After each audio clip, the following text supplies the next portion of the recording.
bin Dr. Dania Schumann und ich heiße dich ganz herzlich willkommen zu The Science of Life, dem Podcast, der sich mit Themen aus der Ernährungswissenschaft, dem Ayurveda, Yoga, aus der Psychologie und Persönlichkeitsentwicklung beschäftigt. Lass uns gemeinsam unsere Fragen ans Leben mit Verstand, Herz und Humor betrachten. Welcome to another episode of The Science of Life. This episode is going to be in English again, as this is the second part of the interview with my teachers Sadhana and Keval. This time I interview my teacher Keval. He is the husband of Sadhana, and together they establish the Shantarasa Yoga School. And I did all my yoga teacher trainings with them in India. And I also did yoga and meditation teacher training with them. And they are both, to me, very important teachers in my life, as they have a unique way of bringing this old knowledge of the yoga tradition into the daily life, and also like making it accessible in our life right now. So in this podcast episode, I talked to Keval about Dharma. And this is maybe a term you have heard before, but I found it to be a very confusing term, as there are so many interpretations of it. And we talk about why Dharma is not only a universal law, but also a teaching, and how Dharma can actually guide you through your life. And there's an important thing that most people don't know, is we all share one Dharma. That's what we have in common. And on a personal level, we talk about why limits and obstacles are capacity to explore our own nature, and how we can find fulfillment through Dharma. We talk about why Dharma cannot be found that easily, but needs knowledge of the gunas. It needs practice and self-observation. And we talk about how you can work with the gunas to discover the natural movement of your life. So how you can use rajas, sattva and tamas. We talk about how karma plays into Dharma, which I think is a very, very important point, and why we often struggle with the current moment. And by that, we step away from the truth, and we talk therefore about how to transform this pattern. And as you might realize by listening to the interview, Keval is an excellent storyteller, and through his stories he reveals truth, and there's something really beautiful that you can take away from his teachings. At least I hope so, because this is how it is for me. And well, I don't want to talk too much about it now, so I would say without further ado, I welcome Keval to The Science of Life. Enjoy. Hi Keval. Hello. I'm happy you're here. Yeah, me too. Yeah, I'm glad you take your time for the interview with me about a really, really interesting topic, and it's Dharma. And Dharma, yes, something like our higher purpose. And I would love, before we get into the topic, for you to give a short intro about yourself and your path. Having been asked this question on numerous occasions, there are a number of ways in which it can be approached. I think today I reflect back on the years of practice and what inspired me to pursue yoga was a discovery I made when I was a young man doing my undergraduate work at university. studying in an area that I was not really interested in, but through influences from family and others around me thought I should be pursuing. And I happened to take a course in art.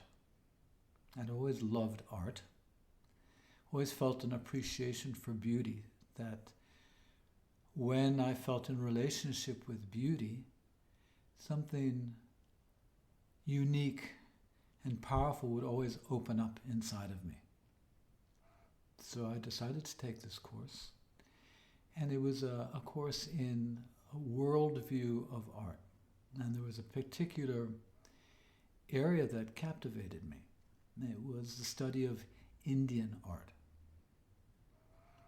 And as I saw a particular image one day, it was a cave painting from Ajanta, which is a series of caves in the central part of India, in the Deccan of India. And they were gesso paintings on the walls of these caves. And there was a particular image from Cave 13 at Ajanta that depicted an image of one of the Buddha's past lives, when in fact he was instructing. And I found the image so powerful. It showed him with his students sitting around him, and he was looking at them with this look of tenderness, but at the same time a kind of detachment. And as he was looking at them with both this quality of love and compassion, yet at the same time deep absorption in something profound within himself, he held up in one of his hands a lotus flower. The lotus flower is a symbol of perfection.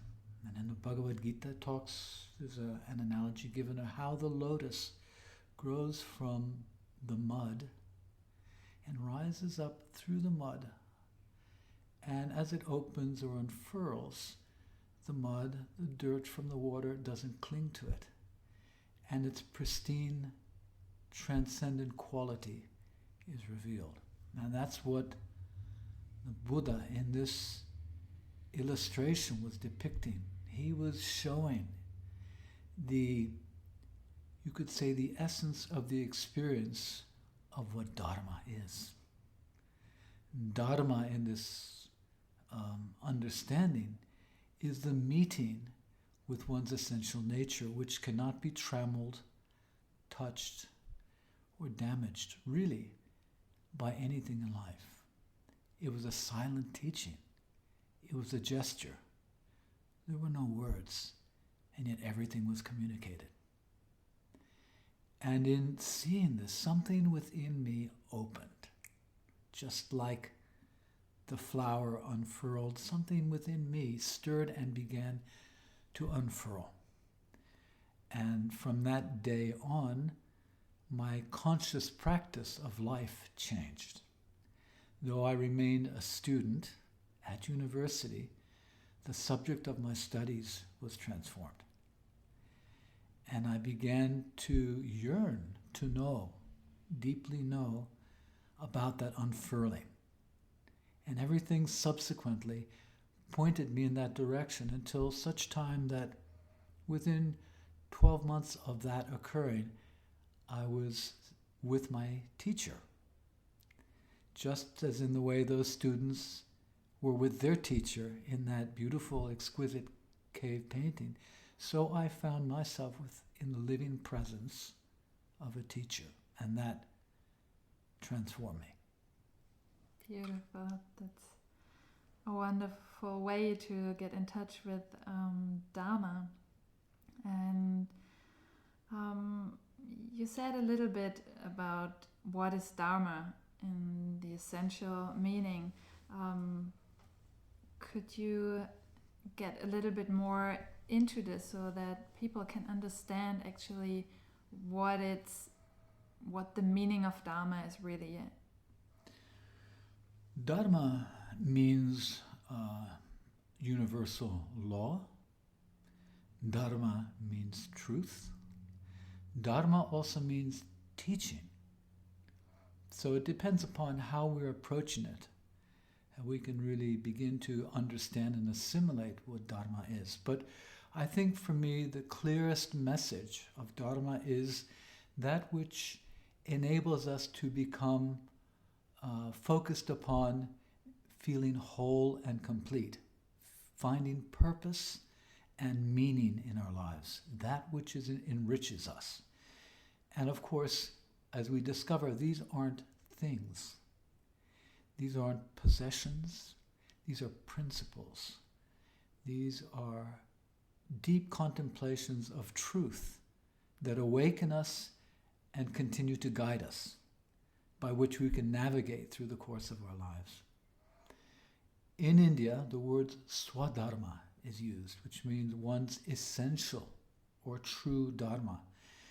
And from that perspective, everyone has the same dharma. The dharma is to know your essential nature. The word swa means truth, or it means the essential self, the essential nature. So we share a common dharma as people, which is to awaken to who we truly are and to experience that, and then by means of that experience to share that, not in an egotistical way, but more as a service. Though if you would ask me about my personal dharma and how I would express that, I would say what I endeavor to do is as an expression of gratitude, literally of gratitude for what I have been given in my life, is to somehow share that in a truthful and meaningful way and an appropriate way, so that others may also find that same awakening for themselves. So as people, we are all different, and we are born with different qualities and gifts, and we come in this world, with a specific personality, or just those gifts. And is there an individual dharma that each one of us has, and is this something that needs to be expressed in this world, or how would you approach this? I agree with you. We each have individual qualities and traits and gifts. There are universal gifts that we all share. The capacity for goodness, the capacity for unselfish love, the capacity for lucidity and clarity. These are common universal traits that evoke and demonstrate those inherent deeper qualities that are, you could say, the underlying bedrock of our experience. And we have unique traits and qualities as well. Those are largely determined by, you could say, our samskaras, or our karmas, our histories, even if just in this life. And in the West, we talk about the development of these skills as self-actualization. This is one of the higher levels of development according to Western psychology. For example, Maslow speaks about this quite a lot. And the self-actualization is the expression by means of the elimination of those inherent obstacles that we have created for ourselves, we have crafted for ourselves, the releasing of those. What begins to emerge when that occurs, when there is a release from these obstacles, is that these inherent qualities begin to find expression. And they can be cultivated and they can be developed. But the interesting thing about this perspective is that these always occur within the realm of the personal identity. And from the transpersonal perspective, what we would call self-development or self-actualization is still a kind of condition that believe it or not, limits our capacity to experience our true nature. There are wonderful qualities and traits to be developed, but it's only part of the story. And until we can not move beyond, but find within the midst of our lives, both in these qualities of expression and also in the challenges and the obstacles of our lives, a kind of sensibility that pervades and penetrates through all of those kinds of waves of movement of who we are as a personality. When we come into contact with that, then there is a kind of power or force, or in Sanskrit this is called Shakti, that begins to emanate from within us, that informs us, that enlivens us, that directs us, and that enables a fulfillment that we all seek. I think that's a really beautiful thing you just said, like about our limitations or about, obstacles, just getting us into touch with Dharma, or seeing this not as a limitation actually, or as an obstacle, or something in our way, but as something that can help us to evolve further. And I think that's really interesting. And my question to you is, how would you guide a person, or what could you recommend to a person to find their Dharma? Okay. The first thing that we have to be cognizant of is that getting close to this sense of who we are and what is our way of expressing that truthfully and fully in life requires a kind of training. It doesn't happen just by happenstance. It's not circumstantial. It requires an effective, directed training. Speaking in terms of those conditioning factors of the gunas, our minds, our personal psychology are affected by these universal movements. And there are basically three typographies there. There is that of tamas guna, which represents that of structure, but at a psychological level, it's more indicative of resistance and of a kind of dullness. Then there's the rajas guna, which is indicative of a kind of active, dynamic, but also agitated and distracted quality. Finally, there's sattva. Sattva is the guna of clarity, of lucidity, of purpose, of meaning, you could say the essential nature of Dharma, and quality of strength that enables one to have equanimity in all situations. We need to find the modes, the means by which we can redirect those qualities of tamas and rajas to sattva.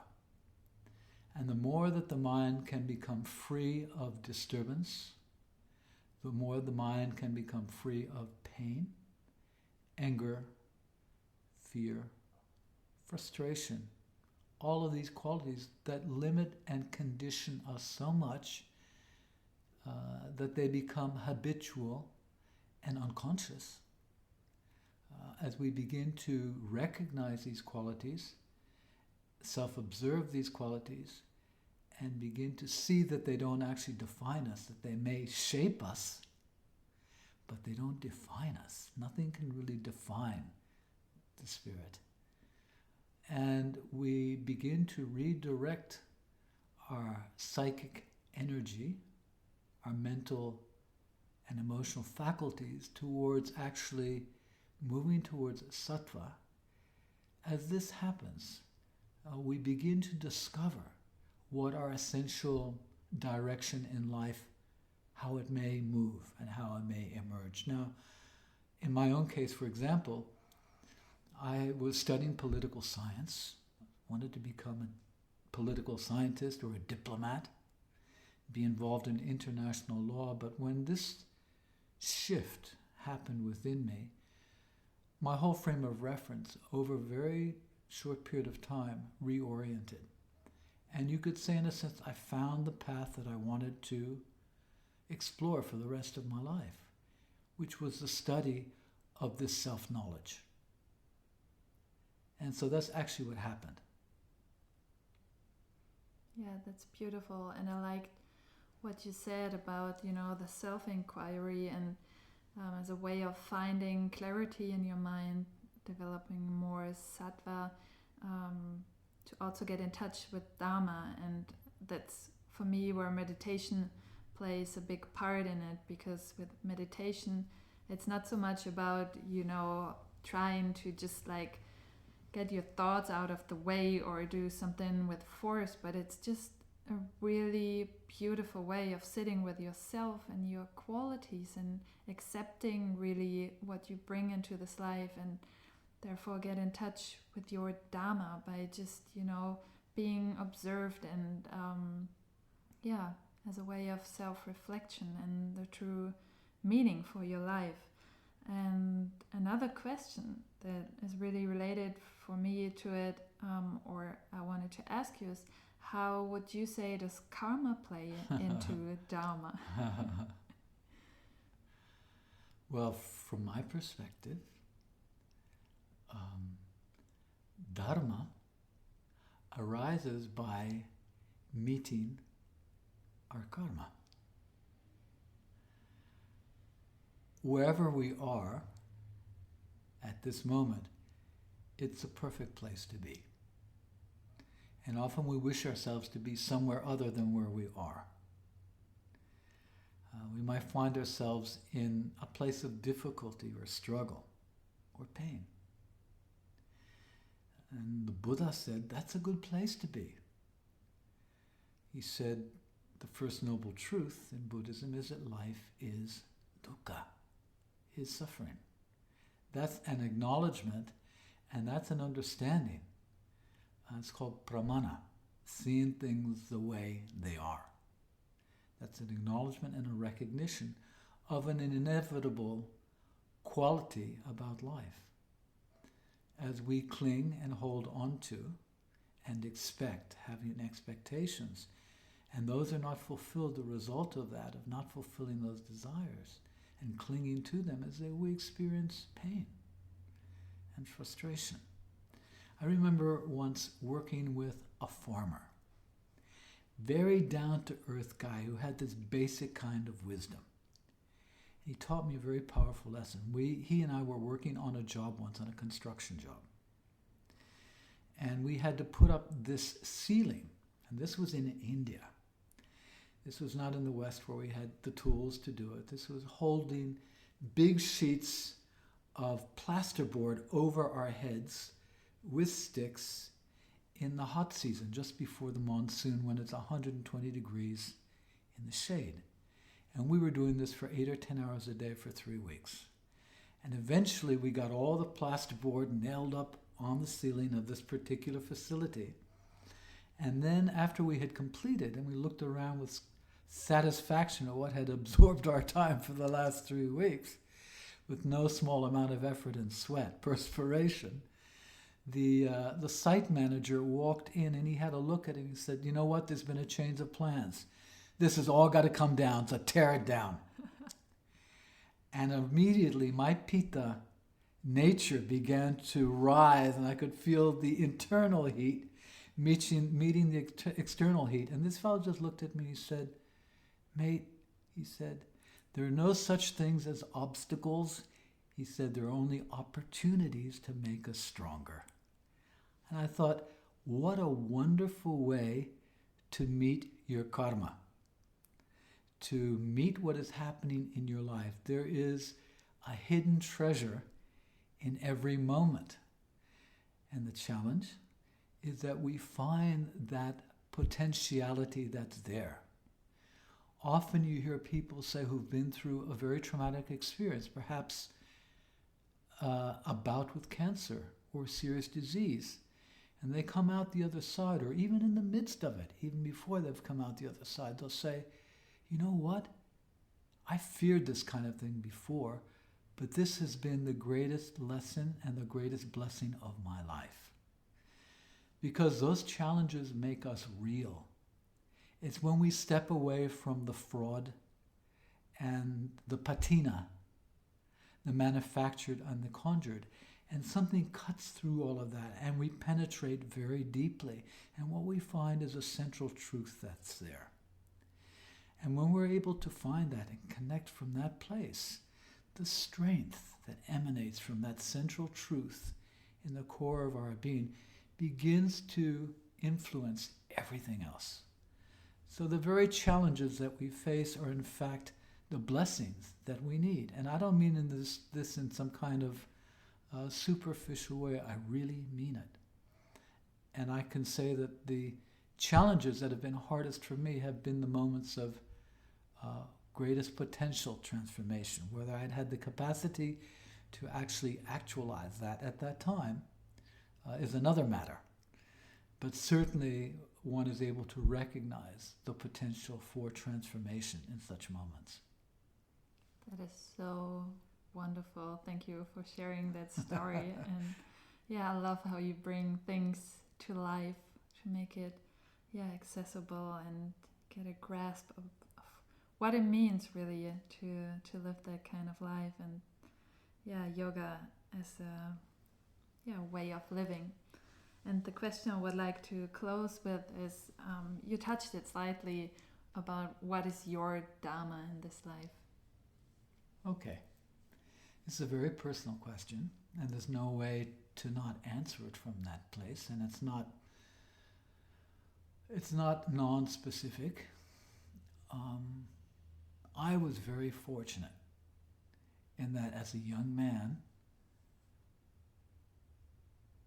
I met a really extraordinary person who radiated without even having to say anything, just like that image that had so affected me at a young age, without having to say anything. Someone who radiated this quality of love, of true love, that was extended to all beings. And it wasn't some kind of conjured up notion of love that was soft and fuzzy like a little cuddly bear. It was fierce. And it came from a place of truth. And it was uncompromising in the sense that any kind of affectation in the face of that would be dissolved. And when I experienced that, something inside of me changed. And I can't say that I have experienced the full resolution and transformation of that yet. I'm still working on the job like everybody else.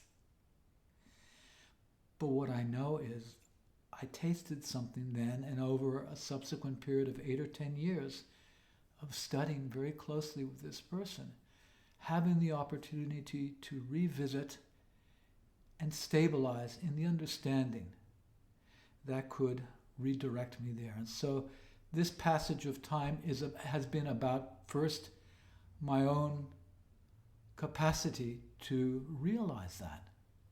And secondly, to share what I was given. And that is the primary source of motivation for me. And I find it incredibly fulfilling to be able to do this in a sincere and direct way, not only as a way of honoring what I was given, but as an acknowledgement of that which is within everyone. Because that same power and beauty and love is there within all of us. And as we begin to consciously, with dedication, seek that and see that in one another, and find and present pathways by which we can do this over and over and over again. I get to experience this with people all of the time. So for me, that's what my love is about. Thank you so much for listening to this interview, and I hope it could give you a glimpse of how much knowledge and wisdom is contained in Keval's teachings. And yes, I really hope that there's something you could take away from this interview, and if so, please let me know in the comments on Instagram or Facebook, and I would be really happy if you would share your thoughts on this interview with me. And you can follow me on Facebook at Dr. Dania Schumann and on Instagram at Dania Schumann. You can find me on my website at daniaschumann.com. You can sign up for the newsletter there, and I would love to be in contact with you. I would love to build a community where we can share our thoughts on yoga, on Ayurveda, and nutrition, about life in general, and I would love to see you there. I also put a link for you in the show notes where you can find Keval and Shantarasa Yoga School and their teacher trainings. Thank you for being here. With much love. Namaste.